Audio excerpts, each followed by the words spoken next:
bringing hope the world over. Hope Channel.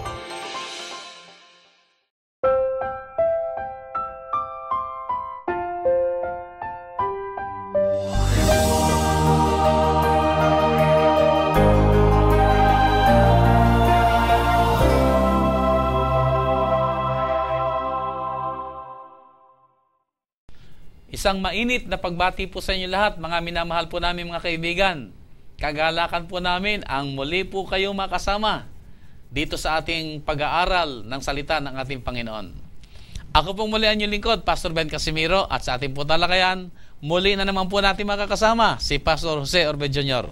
Maraming salamat, Pastor Ben, at tayo po'y nagbabalik upang ipagpatuloy ang ating talakayan sa paksa po ng pagiging alagad. Ang ating pag-aaral sa ating ikapitong leksyon ay may kinalaman sa si Jesus at ang mga itinakwil ng lipunan.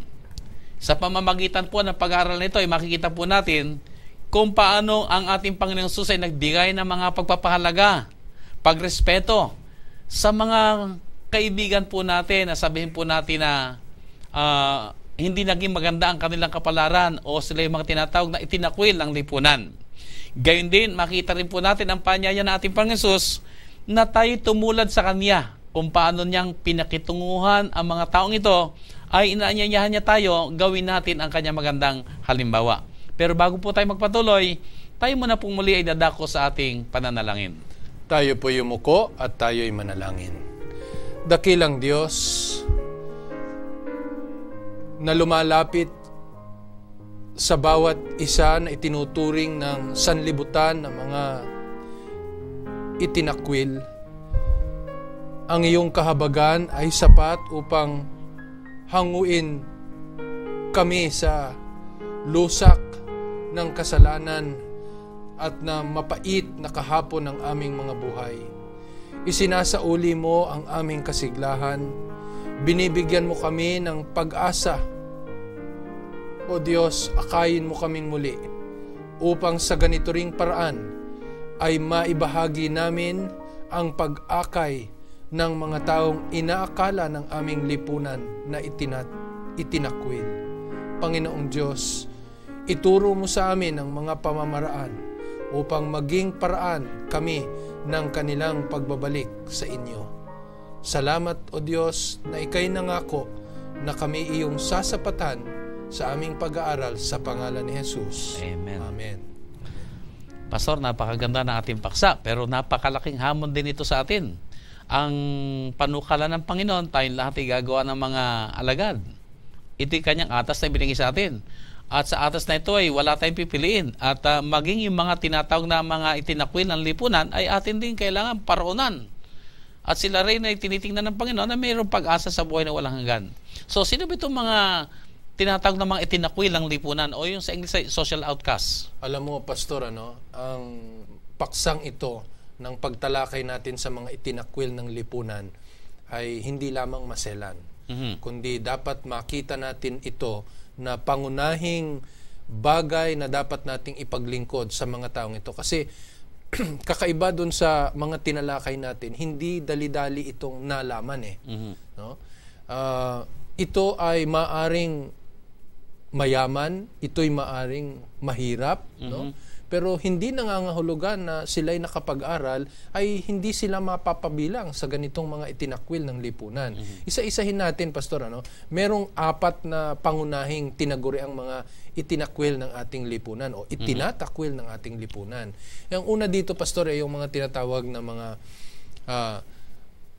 moral outcast. No? Ito yung mga tao na nakagagawa ng mga kasalanan at kahindik-hindik na mga bagay na hindi katanggap-tanggap sa moralidad ng lipunan. Halimbawa, yung nakapatay o yan, yung nakapag-rape o yan sabihin natin, maaring ngayon mayaman, maaring ngayon mahirap, maaring ngayon nakapag-aral o hindi. Kaya itong mga tinakwil na ito, Pastor, talagang makikita mo, walang pinipiling katatayuan sa buhay. Kaya maselan Hindi mo po pwedeng ipagpalagay na yung naganap sa mahirap, yun din ang magaganap sa mayaman.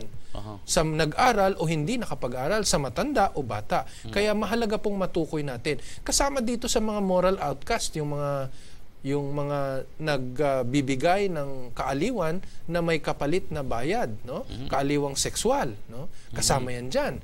Kahit saan kayatang pumuntang bayan ngayon o bansa sa buong mundo, naroroon itong mga ganitong uri ng tinatawag na itinakwil ng pamayanan. Sa Biblia, ang tawag dyan ay patutot. Totoo yun.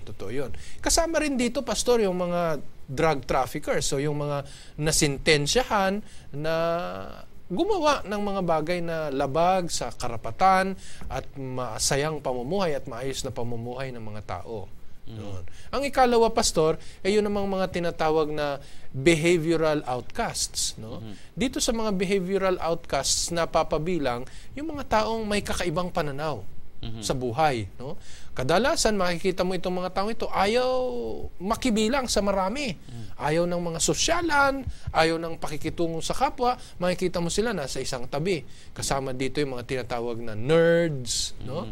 Yung mga geeks. Kasama yung mga weird. Ayan, mga weird, no? Hindi mo maipinta kung ano ang talagang gagawin nila sa buhay nila o anong gusto nilang iambag sa lipunan, at makikita mo parang mga ermitanyo ay humihiwalay sila sa mga nakakarami. Ayaw nila nung mga party, yan, ayaw nila yan, no? Kaya makikita mo, itinuturing sila na itinakwil ng lipunan o ng pamayanan. Siguro yung salitang itinakwil ay sa ibang kahulugan siguro rin ito ay yung ba parang minamaliit sila o hindi sila pinapahalagahan. Totoo yun, Pastor. O sabi natin na parang siguro nga mas maganda yung salin na yan.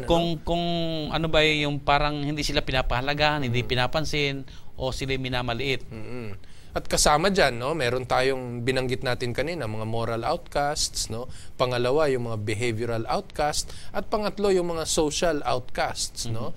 Ito yung mga tao na wala silang estado sa lipunan at madalas nga, katulad ng sabi mo, minamaliit dahil marahil sila'y nanggaling sa mga magulang na mga alipin.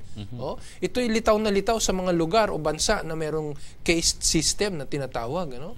Yan ay tinuturing ng mga social outcasts. Kaya pagka ikaw ay nakikihalubilo sa hindi mo kauri, ano, maaring sa edukasyon o sa kayamanan, tinatawag kang social climber. No? Kasama yan sila. Yan. At ang panghuli, Pastor, yung mga tinatawag natin ng mga physically challenged o physically impaired na mga outcast. Yan. Isa yan sa mga talagang nakalulungkot ang kalagayan. Totoo yan. Yung sabi natin na yung mga pipi, kasama yan. Basta may yung kapansanan. May kapansanan. Physically, talagang parabagang nagiging hamak sila sa paningin ng iba. Totoo yun. O hindi pinag-uukulan ng pansin. No? Alam mo, Pastor, may isang pagkakataon na habang kami maraming nagkatipon, ano? May isang lalaking nakaupo, maganda ang pangangatawan, makisig, ano? Pero nung siya'y bumaba sa upuan, wala ang kanyang mga paa na magkabila. Hanggang tuhod lamang ang kanyang paa. At halos igapang niya sa sahig upang makapunta siya sa isang lugar, no?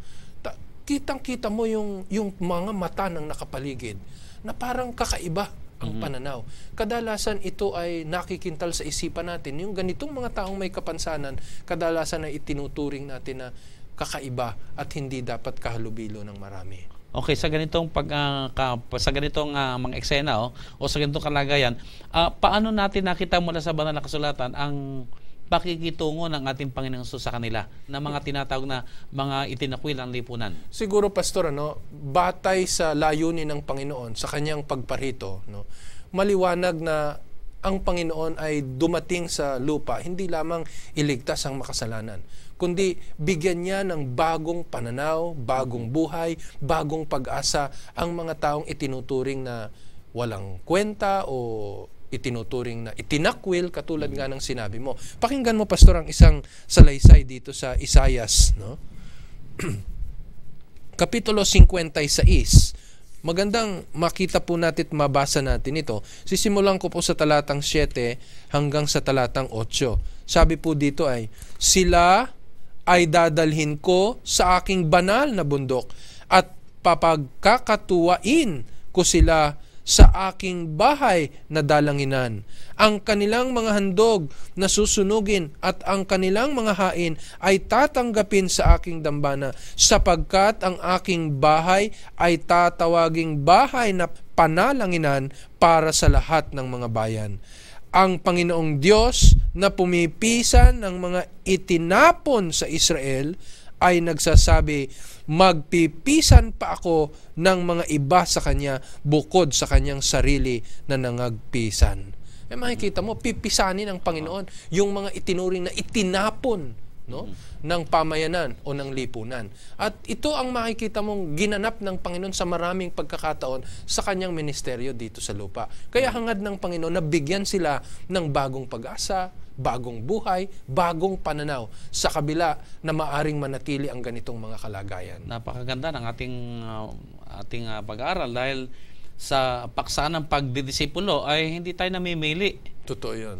Bagkos ay atin ngang kagaya ng kalooban ng Diyos, maging mga itinakwil o hindi pinapahalaga ng lipunan, ay pinag-aatasan tayo na sila rin ay ating abutin. Dahil tinitingnan ng Panginoon, sila rin ay mga may pag-asa sa buhay na wala hanggan. Totoo yun, Pastor. Para rin po siguro sa kapakinabangan ng ating mga taga-subaybay, merong ilang mga halimbawa na itinala ang banal na kasulatan na napapabilang dito po sa pangunahing apat na ating tinukoy na kung ituring ay mga outcast. Ano? Kasama dito yung katulad na lamang ng babaeng Samaritana, di ba?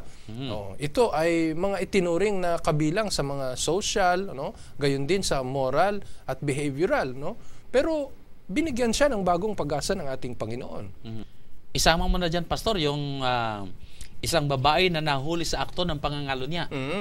Na yan ay nakatala sa Aklat ng Juan, Kapitulo 8. So, sa ganito mga pagkakataon ay paano sila pinakitunguhan ng ating Panginoong Hesus? Alam mo, Pastor, maraming naging kapamaraanan ng Panginoon sa bawat isa sa mga outcast na ito na tinatawag. Ano?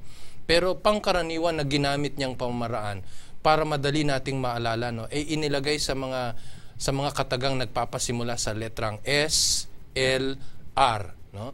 S, L, R. Ang unang ginanap ng Panginoon yung S. Dito, ipinakita ng Panginoon na para maakay niya ang mga taong ito sa panibagong buhay at pag-asa, kinakailangan madala niya sila sa isang spiritually motivated na pag-asa. Ibig sabihin, pwede sanang sabihan niya, ay, may pag-asa ka dyan. Ay, lumundag ka doon sa tubig na gumagawa ng himala. O di kaya ay kumain ka ng dahon ng bayabas, no? O kaya ay pumunta ka doon sa lalaking nagpapagaling doon sa may bundok. Pwede sanang sinabi ng Panginoon, ano, ng mga ganitong kagalingan, pero hindi Inuna ng Panginoon na ihanay sila sa ating Diyos at maging kalooban ng Panginoon ang kanilang kagalingan sa bagay na espiritual. Kaya mahalaga, Pastor, ito. Maaari tayong makapaglapat ng kagalingan o di kaya akayin natin sila sa alam mo yung mga character motivated na mga aklat ngayon.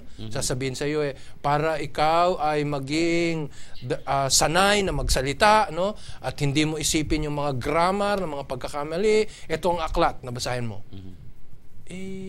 Nakakalimutan natin kung anuman ang kapansanan o anuman ang kalagayan ng tao sa nakalipas niyang buhay, kinakailangan maihanay muna siya sa Panginoon. Kaya dapat spiritually motivated siya. Sa Diyos nakasalig. Ikalawa, Pastor, yung letter L. No? Ang sabi doon kinakailangan magbunga itong spiritual motivation na to ng lifestyle change. Kasi kung walang magiging pagbabago, matatapos na doon. Mahahadlangan ang lalo niyang paglago. Kaya dapat akayin pa rin. Kaya hindi po pwede na itong mga outcast na ito ay minsanan mo lang makikita. Minsanan mo lang na gagamutin o minsanan mo lang na akayin. Hindi. Maglalaan ka sa kanila ng panahon. Bakit? Sapagkat yung lifestyle change ay hindi lamang isang linggo na magaganap. No? Kinakailangan may araw-araw silang exposure kung saan inaakay mo sila sa mabuting kalagayan. At ang huli, Pastor, no, hindi lamang magkaroon ng spiritual motivation o di kaya yung lifestyle change, kundi ang sabi doon kinakailangan din, Pastor, yung tinatawag na letter R o recognition. No? Kasi pagkatapos na ito'y makilala nitong mga tinuturing na itinakwil, no, or outcast, kinakailangan makita nila na ang nagbigay sa kanila ng pag-asa ng bagong buhay ay ang ating Panginoong Diyos. Otherwise, ang mangyayari naman sa kanila, aasa na naman sila doon sa inaakala nilang nagpagaling o nagbigay ng pag-asa sa kanila. Pagka nawala na naman itong mga to, babalik na naman sila sa dating buhay.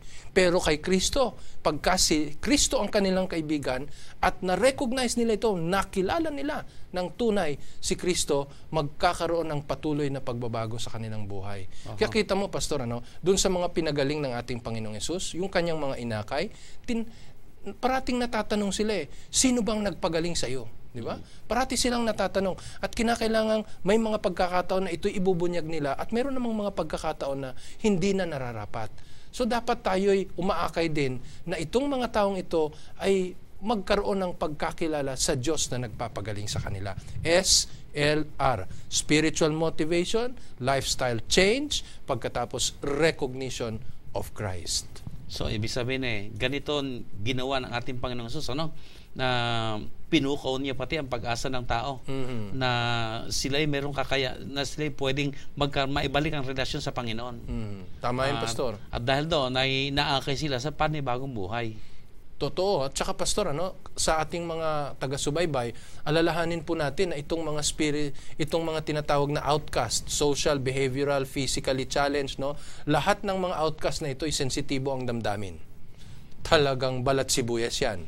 Kahit na hindi sila pinatutungkulan, may mga pagkakataon na ang kanilang isipan ay para bang sila ang tinutukoy. Kaya magiging maingat. Kaya ang ating Panginoong Hesus gumamit talaga ng iba't ibang paraan na kunin ang kanilang atensyon at akayin sila doon sa spiritual motivation. Iba doon sa babae sa balon, iba rin doon sa babaeng nagkasala, di ba?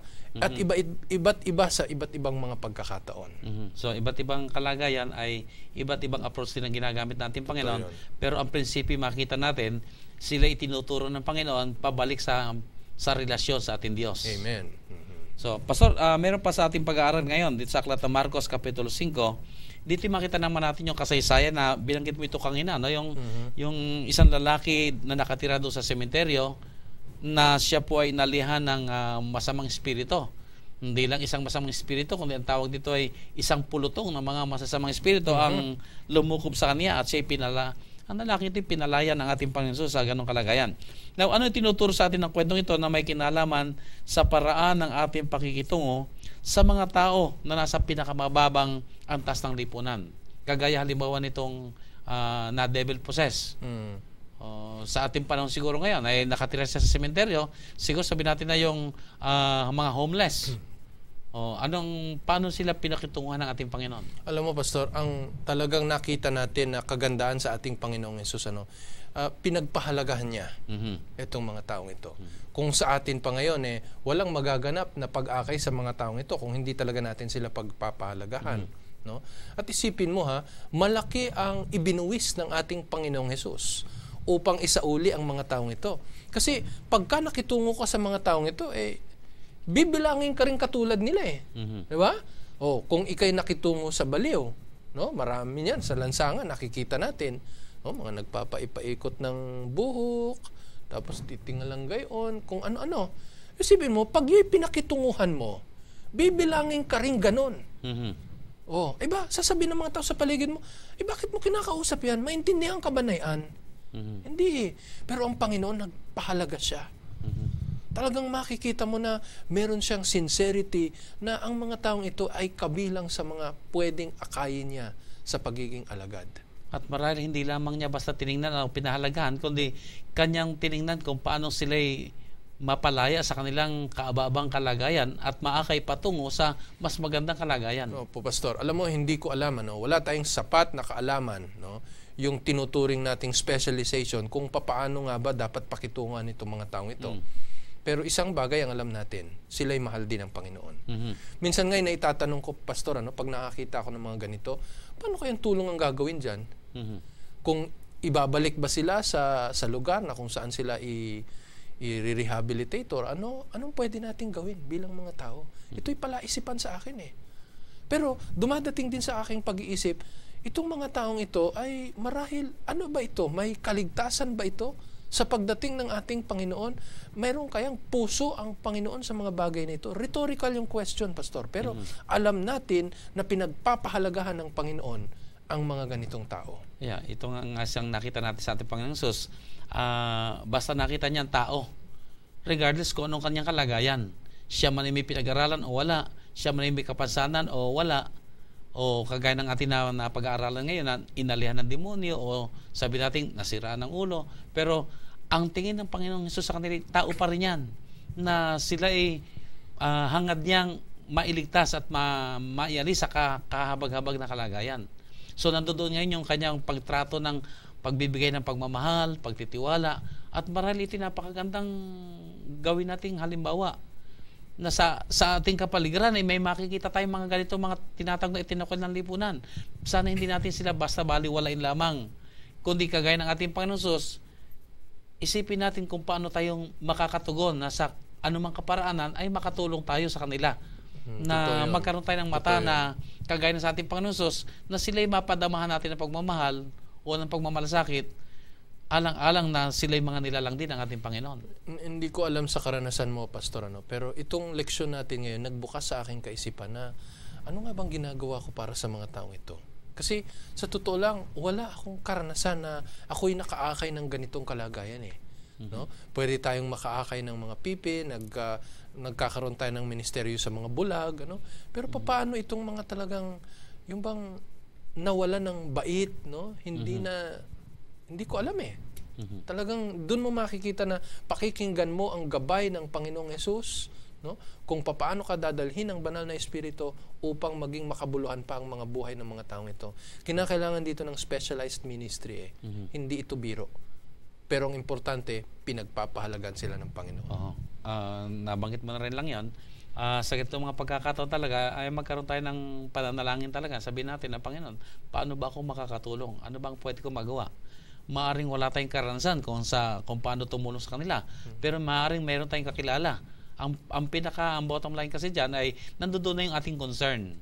Nandoon na yung ating hangarin na paano tayo sa munting kaparaanan ay mapadamahan sila ng pagmamalasakit at sa kanilang kalagayan ay maunawaan din nila o madama din nila na sila'y pinapahalagahan, pinagkakatiwalaan at may pag-asa sa ating Panginoon. Amen.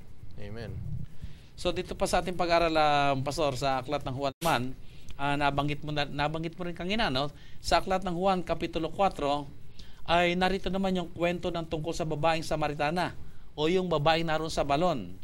Now, paano sumaksi ang Panginoon Hesus sa babaeng ito? Sa kabila na sabi nating magkaiba ang kanilang kultura.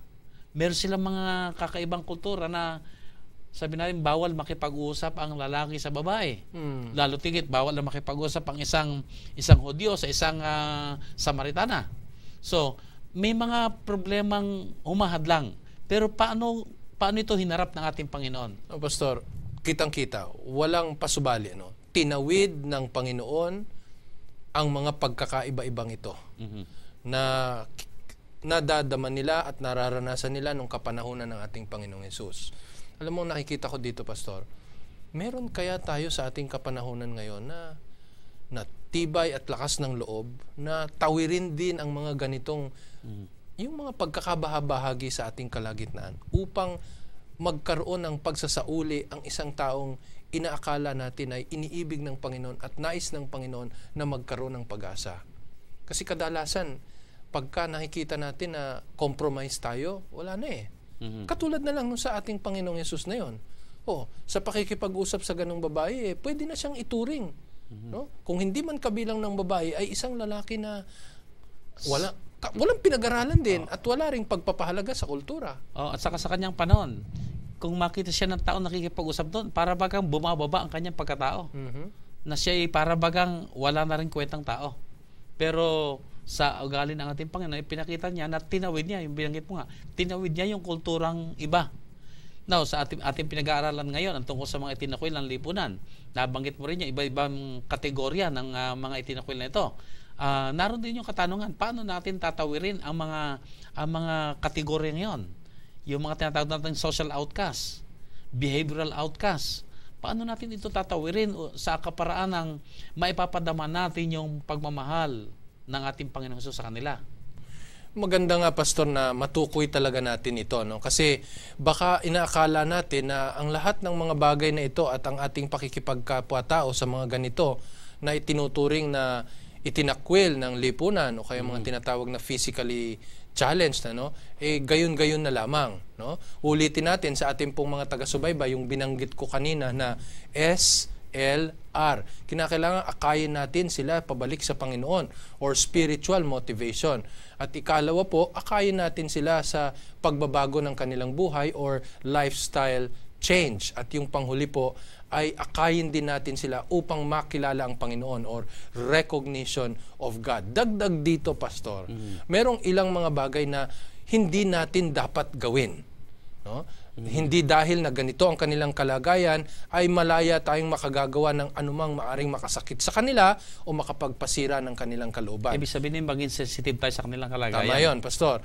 Para mailatag natin ito, Pastor, titingnan natin ang batayan sa banal na kasulatan. No? Ang una nating talata ay masusumpungan sa 1 Corinto Kapitulo 13, ang talata ay 4 at 5. Basahin mo, Pastor. Okay, ganito, Wika. Ang pag-ibig ay mapagpainuhod at magandang loob.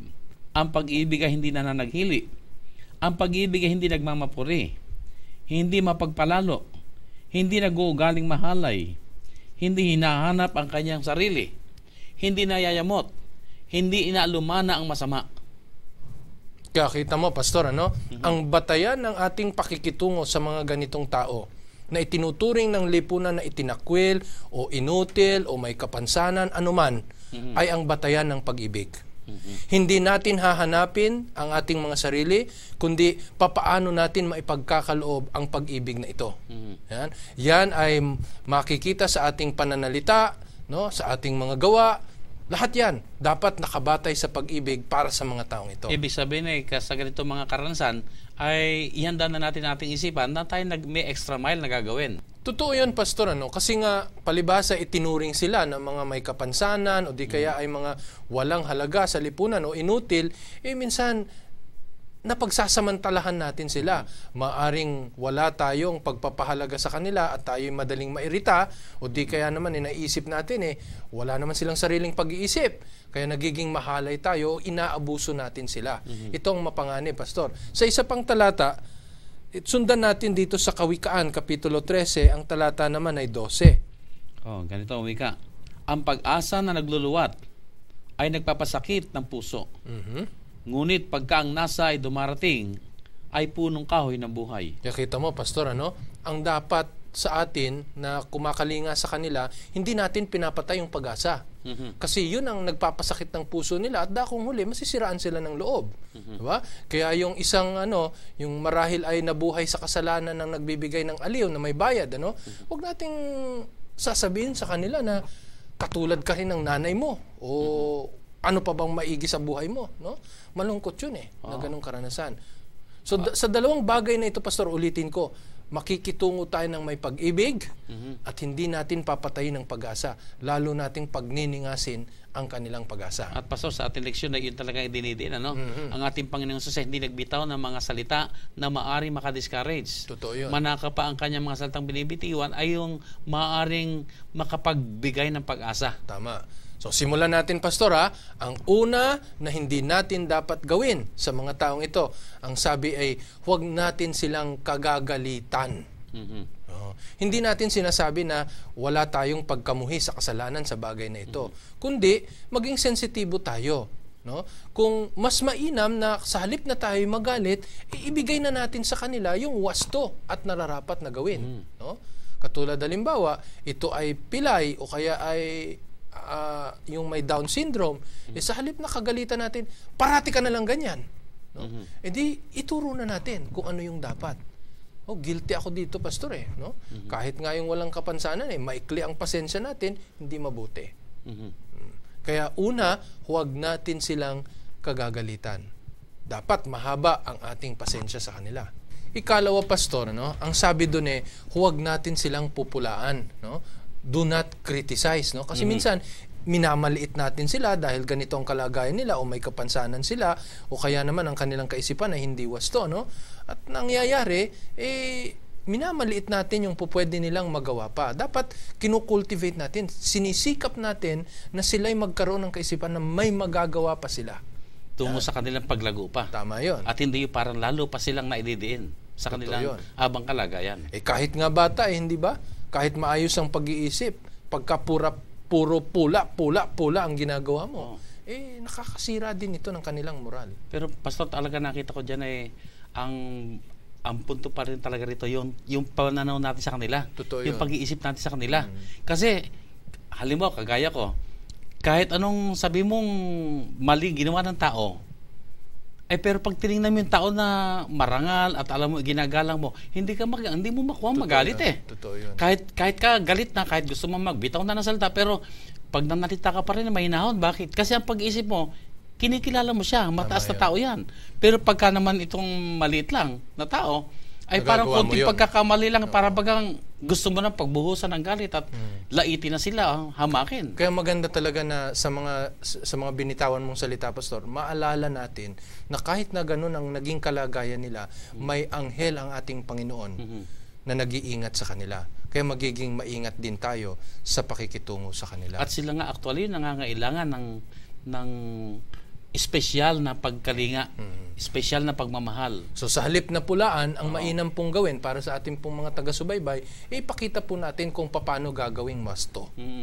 At naroon yung pag-unawa sa kanilang mahirap na kalagayan. Tama yun, Pastor. Alam mo, nararamdaman ko talaga siguro kung merong guilty dito ako no?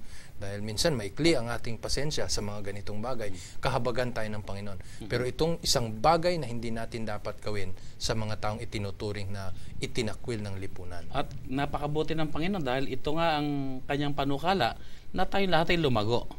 Na tayo magdisipulo, hindi lamang doon sa mga kinikilala natin mga malalaking tao, kundi ito rin din natin karapatan ang makapagdisipulo rin sa kanila na mga tinatawag na mga hindi kinikilala ng lipunan. Alam mo, Pastor, yung pangatlo ay malapit na dyan. Ang sabi ng pangatlo, huwag tayong mawawala ng respeto sa kanila. Ay, mahirap ito, Pastor. Mahirap po ito. At sa ating pong mga taga-subaybay, kadalasan po ang damdamin natin pagkaalam nating nakagawa ng ganito ang isang tao, no? At itinuring na gumawa ng mali sa lipunan, lumiliit yung ating respeto. No? Kadalasan pa nga sinasabi na you earn respect, no? You don't command respect, no? Sa ganito, alalahanin po natin na sa kasaysayan ng ating Panginoong Hesus, marami ang mga taong itinuturing na itinakwil ng lipunan, pero hindi nawala ang respeto ng Panginoon. Ipinagkaloob pa rin ng ating Panginoon ang tamang respeto sa kanila. Yeah, napakabuti.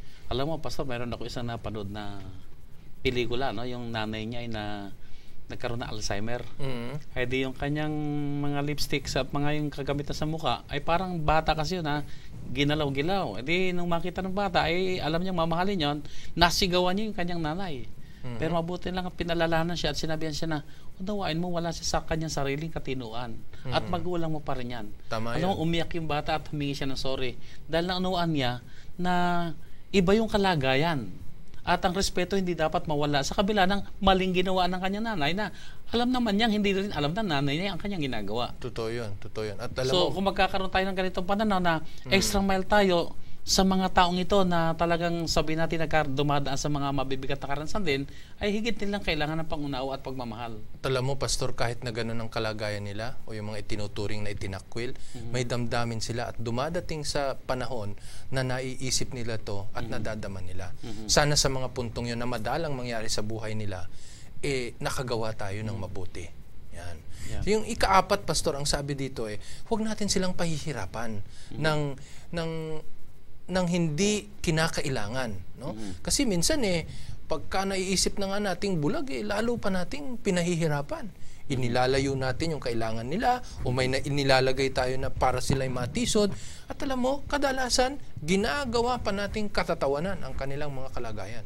Minsan yun nga nagiging problema, no? Hindi natin pinapakita ng harapan, pero pagka sa likod na ay napagtatawanan natin o siguro ay napagbibigyan natin ng hindi maganda na nalalagay sila sa kalagayang hindi maganda. Oo, at may hinihiling tayo sa kanila, kadalasan alam natin hindi nila magagawa, pero para bang pinamumukha natin para maipadama natin ang kanilang kalagayan, yun ang nakakalungkot.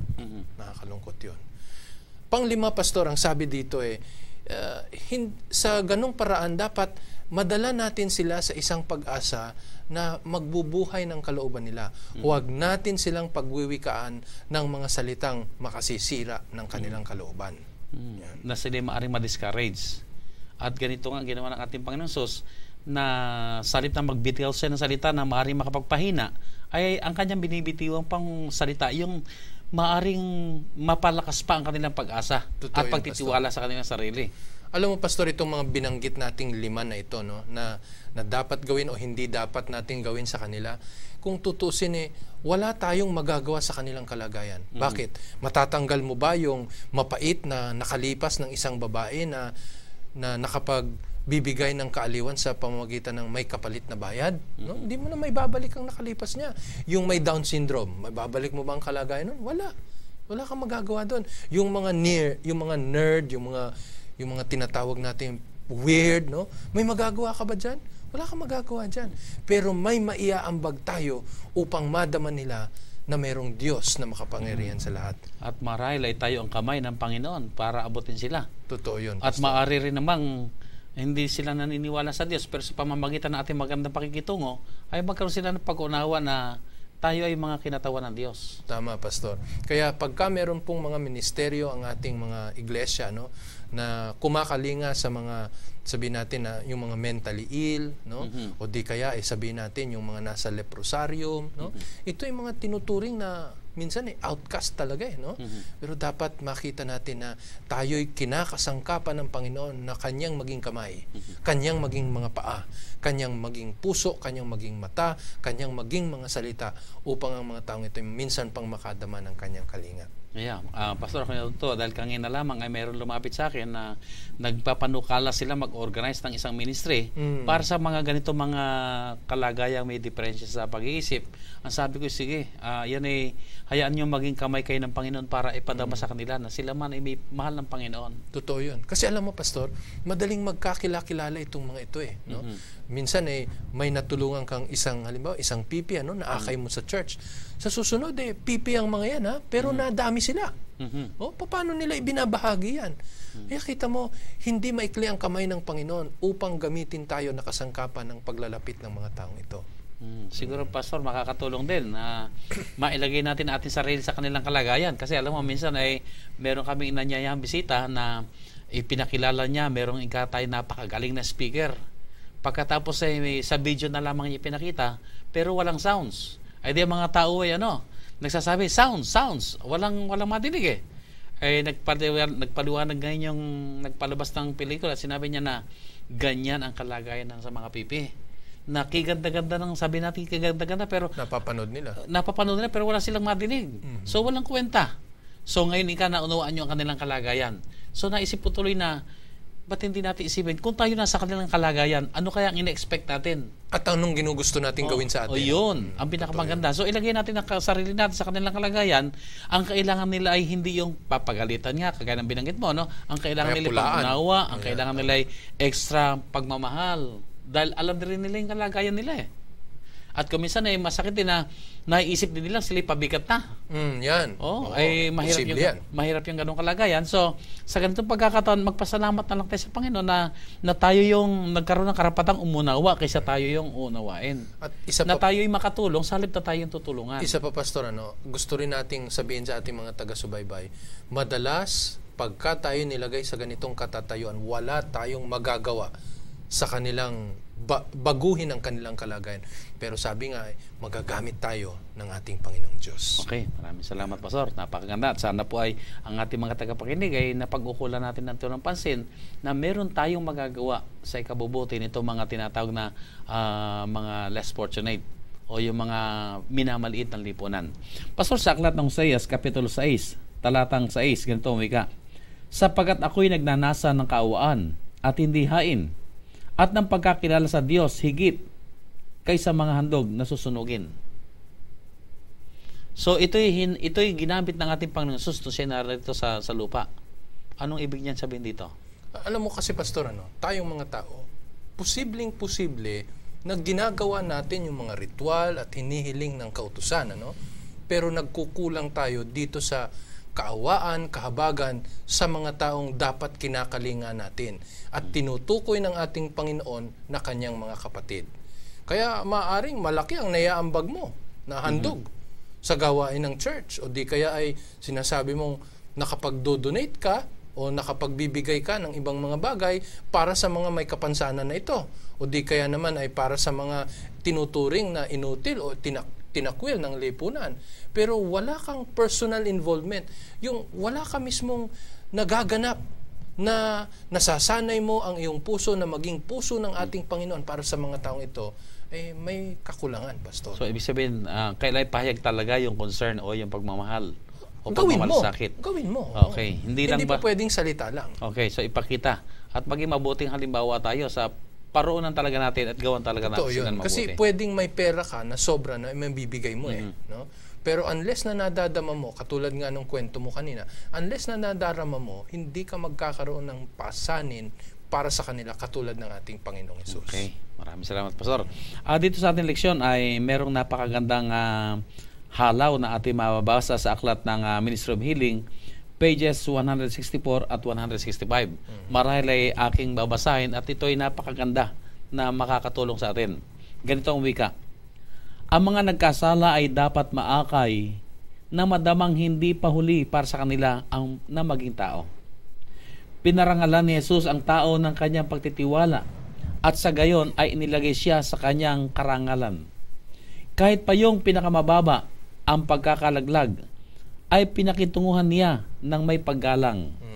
Habang nakikibahagi tayo ng kanyang espiritu, ating ituturing ang lahat ng tao bilang kapatid na may katulad ng mga tukso't pagsubok, madalas na nadarapa at nagsisikap na bumangon muli, nakikipagbaka sa mga panghihina ng loob at kahirapan, lubang nananabit ng simpatiya at tulong. Pagkatapos ay haharapin natin sila sa paraang hindi sila panghihinaan ng loob o itataboy, kundi para gisingin ang pag-asa sa kanilang puso. Pastor, ito yung napakagandang paanyaya sa ating lahat na ganito tayo makikitungo sa mga sabi nating mga itinakwilang lipunan kagaya ng ginawa ng ating Panginoong Hesus. Totoo yun. So, Pastor, sa ating leksyon ay ang iyong huling mga panawagan sa ating mga taga-subaybay. Sa ating pong mga taga-subaybay, nais po nating maging pagkakataon ito ng pagkalinga natin sa ating kapwa. Madalas, maaring nating maisip na mainam na lamang at hindi ako ang gayon. O kaya hindi tayo napabilang sa ganon. Pero dapat po rin nating alalahanin na ito ang pinag-ukulan ng ating Panginoong Hesus ng mahabang panahon upang ibalik sila sa isang panibagong pag-asa at kalakasan sa ating Panginoong Hesus. Sana maging ganon din ang ating pakikitungo sa kanila. Pastor, maraming salamat sa napakaganda mong paanyaya at sana po ay sa pamamagitan ng leksyong ito ay makapagdisipulo tayo sa mga taong minaliit ng sanlibutan o ng ating lipunan. Tayo po'y dadako na sa ating panalangin. Mahal naming Diyos na nasa langit, muli po kaming nagbabalik sa inyo ng papuri at pasasalamat sapagkat nakita namin kung paanong pinahalagaan niyo ang lahat ng mga tao, anuman ang kanilang kalagayan sa lupang ito. Hindi lamang ang mga malulusog, hindi lamang ang mga mayayaman, maging ang mga itinakwil ng lipunan, ipinakita niyo sa amin kung paano niyo sila minamahal. At sa pamamagitan ng magagandang mga halimbawang ito na iniwanan niyo sa amin, hinahangad po namin, O Diyos, magawa namin ang inyong ginawa at ang kami makapaglingkod sa kanila, makapagdisipulo sa kanila, at sila'y maakit din namin, Ama, na sila man ay tumanggap sa inyo, makilala kayo, at magpasakop sila sa inyong banal na pangalan. Amen. Banal na Diyos, sa amin pong paglapit sa inyo, patungan kami ngayon ng inyong masagana pong pag-ibig, mayaman pang pag-unawa at pagmamahal at pagmamalasakit sa mga taong maliit ng lipunan. Bigyan kami, Panginoon, ng malaking puso na nakahanda pang maglingkod sa kanila at ang kami maging kasangkapan po ninyo na gagamitin upang madaman nila at maunawaan nila ang inyong mayamang pag-ibig. Amen. Patungan kami lahat, Ama, ng inyong mayamang basbas. Panaganain kami, Ama, sa mabubuti mga gawa para sa inyong karangalan at kapurihan. Hinihiling po namin ang lahat ng ito sa matamis na pangalan ng aming Panginoong Hesus.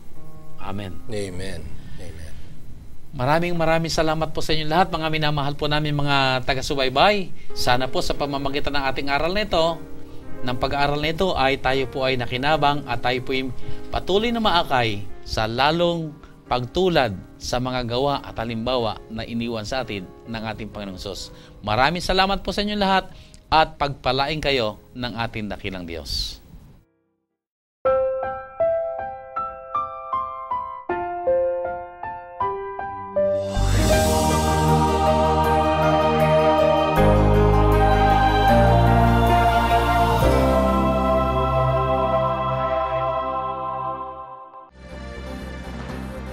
Presenting the best news in the world. You're watching the Hope Channel. Welcome to IS Graduate School and Seminary. Operated directly by the General Conference, offers master's and doctoral programs, theology, business, and education, a master's of public health. Join the students on this beautiful tropical campus right in the Philippines. We are people, and we love to get connected. We connect as families because of birth. We connect as friends because we click. And we connect as communities because we care.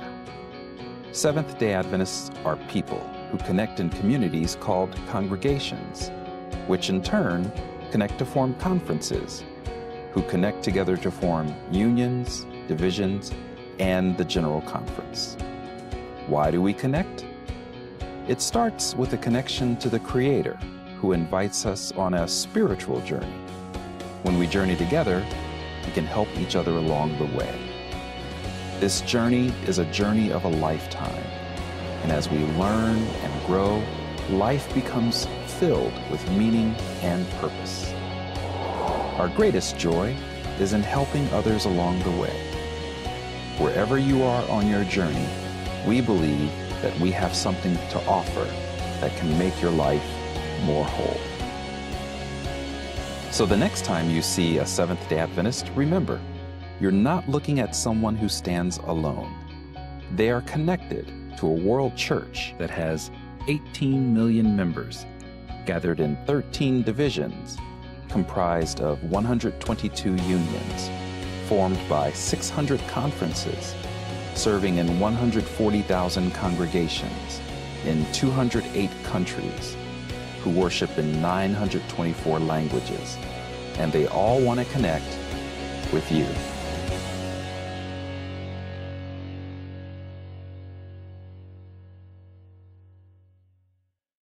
Simple question. Do you like Hope Channel? Sergio, I know you do, man. Well, if you like us enough to invite us into your home, why not like us on Facebook? You won't be alone. I like Hope Channel, so I liked it on Facebook. I like Hope Channel, so I liked them on Facebook. I like Hope Channel, so I like them on Facebook. David, they all like us. And if you like Hope Channel too, then like us on Facebook. Go to hopetv.org and simply click on the like button. Hope Channel viewers are loyal, encouraging friends and neighbors to watch. Why? Our viewers believe that Hope Channel not only enhances living, but changes lives through its compelling lineup of programs. Documentaries take subscribers around the world and back through time, visiting places where history was made. Fascinating biographies open up the lives and times of people who made a difference. Travel programs transport the viewer around the world, demonstrating how people work together to make a better planet. Inspirational programming challenges viewers to experience the joy of discovering faith values and offer spirituality as an important part of a balanced lifestyle. Health and lifestyle programs teach disease prevention and make healthy living simple and attractive. Hope Channel programs provide invaluable support for developing healthy relationships and strong communities. Welcome to donor-supported Hope Channel. You are cordially invited. Every Saturday, Seventh-day Adventists around the world meet together to worship God, and we invite you to join us in Sabbath worship. The first part of our worship service focuses on in-depth group Bible study. We call this the Sabbath School.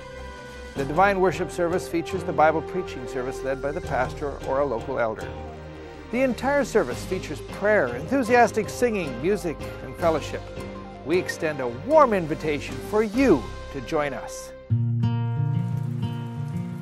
I was once in the Chinese city of Shanghai.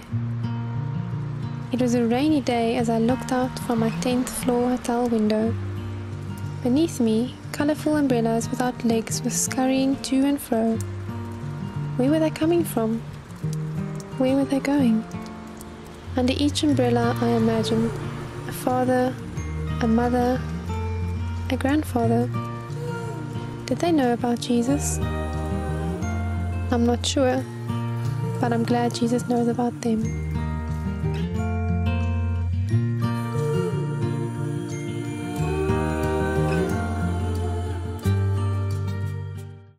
I pray for the people that are sick so they can get better. All around the world, children are praying at 7 in the morning, 7 in the evening, and 7 days a week.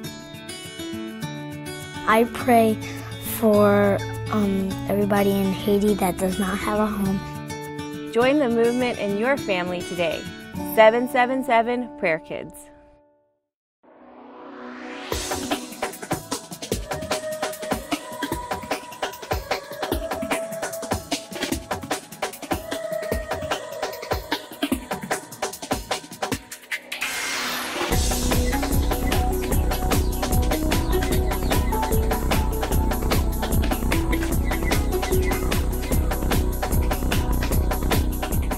Have you ever wondered if all the money spent on television is worth it?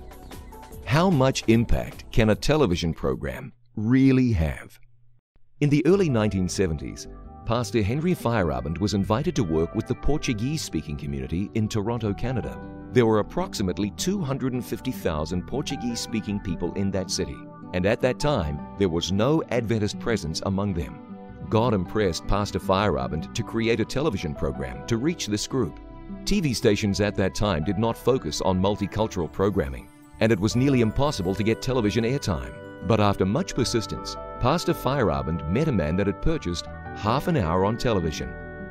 Pastor Feyerabend pestered the man over and over again until he was finally offered 5 minutes on each program for the outrageous total of $4,000. I think he gave him that price thinking that Pastor Henry would have walked out the door and said, "This is ludicrous." Henry said, "Where's the contract? Let me sign it." Walks out of the man's office. He's got this $4,000 contract he just signed. He's got 6 members in his church. He says, "You know what, this is ludicrous. This is ridiculous. This is crazy. Where am I going to get the money to pay for this?" He says, "I better go back and tell this guy I made a huge mistake." But then he stops midway and he says, "But what if this door is being opened by God?" Anyway, he decides to head back to this little Ukrainian church that this Portuguese group was renting a room there. He goes to the mailbox as soon as he arrives at the church, and in the mailbox is a letter addressed to him personally. He thought that was kind of strange. He opens this envelope. Inside is a note from a friend he hadn't seen in 20 years. The gentleman's name was Dr. Edgar Latimer from Massachusetts. A little note in there simply said, "Henry, I thought you might need this. Enclosed is a $1,000 check." By the end of the week, another $3,000 had come in. Now the entire series of telecasts could be completely paid for. Now the focus began on, well, what am I going to do in 5 minutes? I mean, for those of you that do television, you know that 5 minutes on television, that's 140 words a minute. That's 700 words. It's not a lot of time. After much thought and consideration, Pastor Feyerabend decided he would speak on the topic of prayer. Those first 5 minutes were live, and in the 700 words he spoke, he said, "Some people tell me God is dead, but I know He is alive because I just spoke to Him." That resonated with his audience. The program comes to an end. Pastor Henry says, if you're watching this program and you'd like to receive a Portuguese Bible, call the number that appears on the screen right now. And after that telecast, we got 28 requests for Bible studies. Among the 28 callers, there was a very special couple. Well, that couple was my mom and my dad. My mother and father watched that very first program that Pastor Henry put on the air. My mom and dad called for the Bible. My mom and dad accepted the offer to study the Bible. And as a result, 16 people in my family are members of the Seventh-day Adventist Church today. So, are television programs worth all the effort and investment? The answer for this family is clearly yes. Imagine if Pastor Feyerabend did not listen to God's instruction to record a television program. What if the generous donors never sent in the money? This whole story would have been very different. Pastor Bill Santos's family still watch the It Is Written programs. And they watch and they see that their son is now the speaker on that program. You see, because I also speak on the Portuguese program. And so, you know, we have a tremendous opportunity with media and what the Hope Channel does and what the various television ministries do. I mean, God has given us this opportunity to penetrate into millions and millions and millions of homes. And television ministry is the means by which God is proclaiming His truth in these final days. I sincerely believe that with all my heart.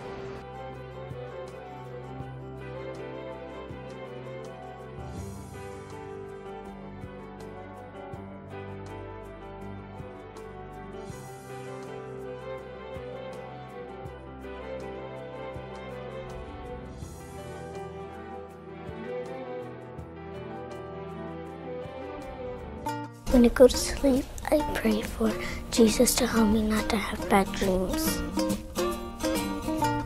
Pray for my grandpa because he is in cancer right now. I pray I don't want to get sick anymore. I pray for my family. Please pray 7 in the morning, 7 in the evening, and 7 days a week. Simple question. Do you like Hope Channel? Sergio, I know you do, man. Well, if you like us enough to invite us into your home, why not like us on Facebook? You won't be alone. I like Hope Channel, so I liked it on Facebook. I like Hope Channel, so I liked them on Facebook. I like Hope Channel, so I like them on Facebook. David, they all like us. And if you like Hope Channel too, then like us on Facebook. Go to hopetv.org and simply click on the like button. We are people, and we love to get connected. We connect as families because of birth. We connect as friends because we click. And we connect as communities because we care.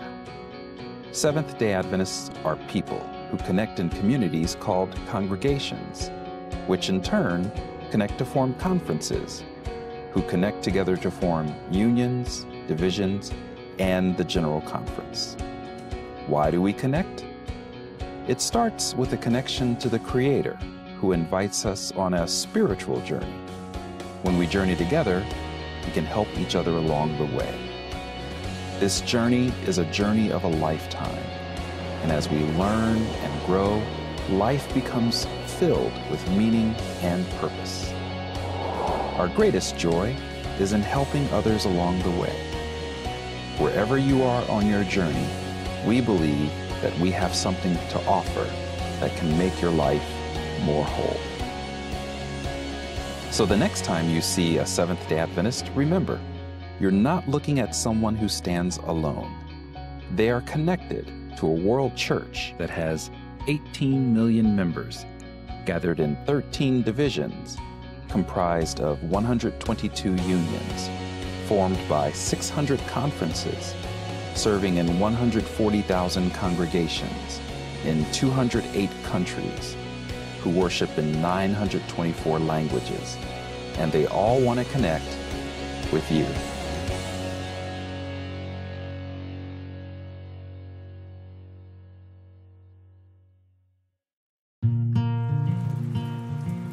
I was once in the Chinese city of Shanghai. It was a rainy day as I looked out from my 10th floor hotel window. Beneath me, colorful umbrellas without legs were scurrying to and fro. Where were they coming from? Where were they going? Under each umbrella I imagined a father, a mother, a grandfather. Did they know about Jesus? I'm not sure, but I'm glad Jesus knows about them.